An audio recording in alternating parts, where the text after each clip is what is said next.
What's up? Welcome to Nowstalgia. Dave here with a review of Madam Web, the latest Sony superhero film from S.J. Clarkson. Of course, Sony making their Spider-Man adjacent superhero movies due to their hold on the Spider-Man film rights. Madam Web following in the footsteps of the two Venom films, as well as Morbius.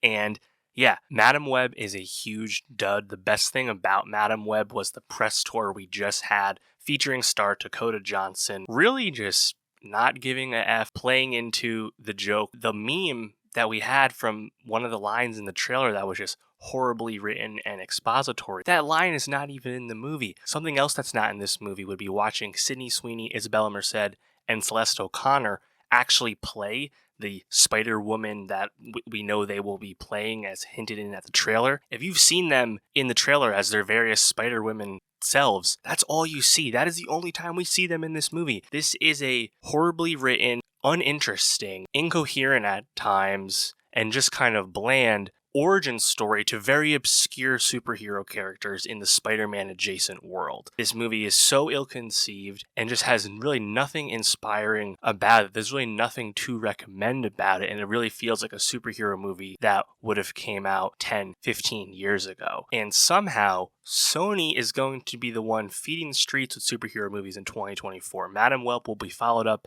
by Kraven the Hunter and Venom 3. Whereas Marvel Studios is just dropping Deadpool and Wolverine, and DC is just dropping Joker 2. I would not be shocked if Sony recalibrates how they treat the Spider-Man adjacent world following this year. Just because, it's not like Kraven the Hunter looks too good either, and Venom 2 was pretty darn bad, even if both those movies are pretty successful. So the whole Sony project, and whether we're eventually building up to a Sinister Six movie that may or may not ever feature Spider-Man, played by Tom Holland or someone else, I don't know.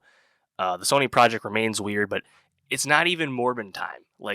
There's nothing, fun and dumb about Morbius the way the internet created in the aftermath of Morbius, which, of course, also was a huge dud in its own right. So, Madam Web, I think the whole conception of this character, the Madam Web character, Cassandra Webb, played by Dakota Johnson, is just such a B, C-list character in the Spider-Man overview that you would have to have a really inspired take, I think, to make a movie people want to care about. And the way they portray Webb's precog, seeing the future, seeing the past, visionary powers, it's very incoherent, it's hard to follow, it's very visually uninteresting as a film.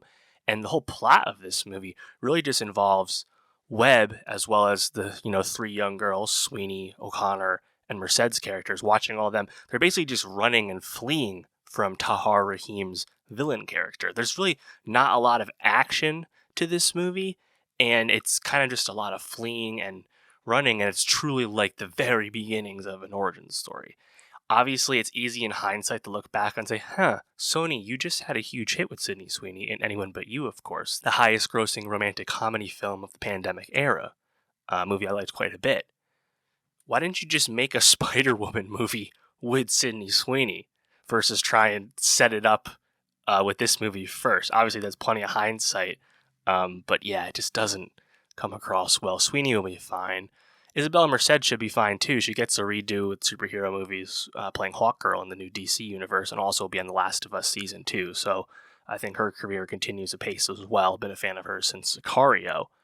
And Celeste O'Connor, I didn't know too much about, but I liked her in this movie as well. She was pretty fun. Adam Scott in this movie, who was introduced as Cassandra Webb's paramedic co-worker, that's Ben Parker, aka Uncle Ben. And we're watching Emma Roberts be pregnant in this movie, and she's giving birth to Peter Parker. Didn't see that one coming. Shout out to Sony, really threading our needle with that one. In terms of the movie just kind of being really ill-conceived and ill-produced, though, Tahar Rahim's villain character, who I didn't even comprehend the villain's name, Ezekiel.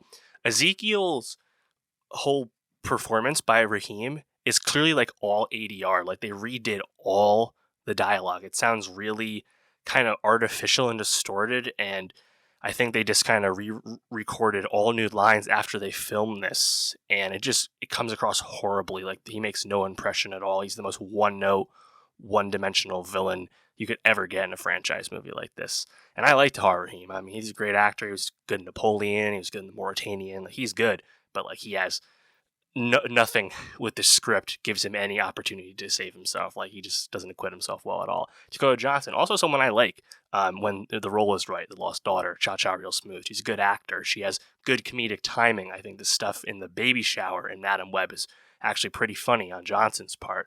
But she's really just kind of sleepwalking through this movie. A lot of wooden line readings. Again, the action is so uninteresting.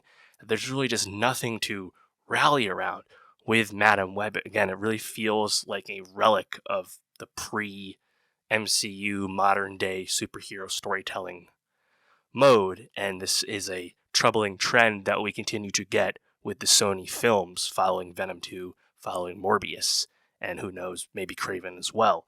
So, yeah, this movie's just a big dud. Honestly, tough L for S.J. Clarkson, who at one point was attached to make Star Trek 4. This is her first big movie role after being an accomplished TV creator for some time. And yeah, I mean, this does not reflect fondly on her. Also, this movie's not even going to do well at the box office, unsurprisingly. C+ cinema score, which is the biggest failing grade you can get from a franchise movie with that metric. Box office is like 20-something million over a 6-day extended opening, after premiering on Valentine's Day. There's really nothing good going on with this. Also, one very specific note I have to say is there's a moment where Cassandra Webb, is buying a ticket at Grand Central in New York City to go north to Poughkeepsie for a funeral. And the train she rides on, which is the train you see in the trailer, that train is supposed to be an MTA line, the Hudson line, going north, a train line I've ridden countless times in my life. And the train is just not accurate. Like, the interior with those seats and everything, that's just not accurate to what those trains are. And that immediately stood out to me as someone who's ridden on that train before. Obviously, that's not a real criticism of the film, of course. There's plenty of real ones to make, but it just stood out to me. Also, another classic example in this movie of Cassandra Webb, a paramedic working in New York City, somehow has this immaculate, massive apartment, studio, or one bed that she lives in by herself. It's like, just the affordability of that seems very incongruous to her actual character's job. Either way, this movie is just a big old dud. There's really nothing to recommend about it. It is not Morbin time. And yeah, I don't think we're getting a sequel. I don't think we're going to see Madam Web as a character again. Maybe the Sydney Sweeney Spider-Woman comes back around. We'll see. But yeah, let me know. What did you think of Madam Web? Did you have anything you liked about it? Because I didn't really have much to latch on to. And for more movie reviews, subscribe. And I'll see you next time.